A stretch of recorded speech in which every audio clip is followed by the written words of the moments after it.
Thanks for clicking. The Toronto Regional Real Estate Board released its data for the month of March this morning, showing the second month straight of continual price increases all across the board. Kids, we're eating dinner tonight! Indeed, the increase in prices will no doubt come as welcome news to many, as we've seen multiple articles over the past few weeks showing that a number of realtors, and I'm assuming mortgage brokers, are leaving the industry. And it's not due to a lack of price increases. As we'll see, it's due to a lack of sales, a lack of listings coming to market, which are indeed pushing up prices. So what I want to do today is go over Toronto's real estate data for the month of March, take a look at why we're seeing these price increases all across the board, and then discuss what to look for next. Speaking of next, the Bank of Canada is set to make its interest rate announcement next Wednesday, which will obviously have a big impact on Canada's real estate market going forward.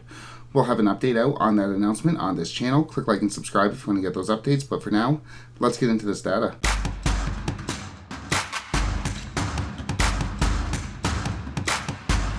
First off, the benchmark price. The benchmark price, if you'll remember, that's the price of a home, which represents the most popular set of features. The benchmark price in Toronto in February was $1,091,300, and in March, that shot up to $1,118,500. That's a little over a $27,000 increase in the benchmark price in just 1 month's time. Next, the average price, which also shot up as well in March. In February, the average price of a home in Toronto was $1,095,600, and that shot up in March to $1,108,600. That's close to a $13,000 increase in the average price in March. Next, the median price of a home. The median price, that's where half as many homes sell for over that price and half as many sell for under. The median price of a home in February was $940,000, and that shot up $25,000 to $965,000 in March. Next, the months of inventory measurement, the MOI. The MOI measures if no more homes came to market, how long would it take for Toronto to completely sell out of all homes. The MOI in February was 2.2, and that bumped up minutely to 2.3 in March. So if every single person in Toronto just stopped listing their homes altogether, Toronto would run out of homes to sell in 2.3 months. And finally, the sales to list price ratio, the SLPR. The SLPR measures by how much over or under asking a home sells. So if a home was listed for $100,000 and sells for $110,000, the SLPR would be 110. The SLPR in February was sitting at 100%. Homes were selling for asking price, and that number bumped up marginally to 101 in March. So, on average, homes are selling for 101% of their asking price. So, in summary, we have the benchmark price up about $27,000. We have the average price up about $13,000. We have the median price up $25,000. There is a bit more inventory on the market than there was at this point in time last month, and homes are selling for 1% more over asking than they did prior. We're playing now, boys. Let's celebrate. And some are saying that these price increases are likely to continue for some time.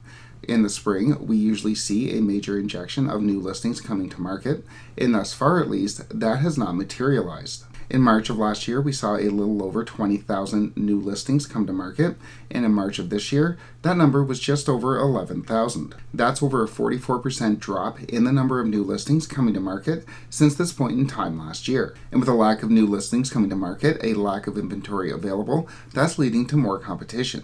Sandra Sheffield, a realtor in Toronto, noted that she had showed a client 7 listings over the weekend, and by Monday, 6 of them had sold, each with between 4 and 17 offers. Now granted, not everything is going over asking price. This isn't February of 2022, when the SLPR, the sales to list price ratio, was sitting at 115. But I think for now at least, the data is showing that demand is far exceeding supply.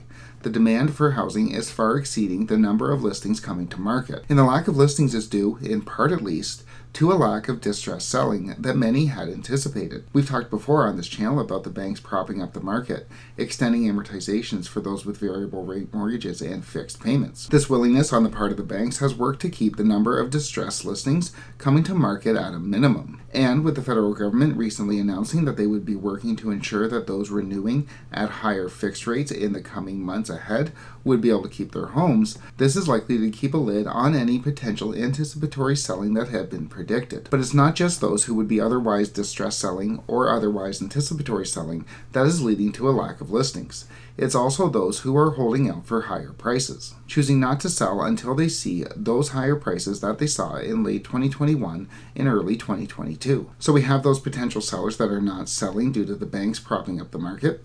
And then we also have those sellers who are waiting it out, hoping for a return to 2021-2022 prices. Add on to the lack of listings is an apparent pent-up demand, with many of those who chose to wait out the market last year, waited for prices to drop, scooping up what they can get. Add on to a lack of listings and pent-up demand, we have a newfound feeling, or reinforced feeling, that the government is not going to let the real estate market fall any further. And with the Bank of Canada maintaining its pause on interest rate hikes, at least for now, and the banks continuing to prop up the market with the backing or even instruction of the federal government, who could blame buyers or sellers for thinking that the federal government isn't going to let the real estate market fall any further? What I said about not loving you, that's not how it is. So, in summary, Toronto's real estate prices are up all across the board, with the benchmark, average, and median price all up significantly from this point in time last month.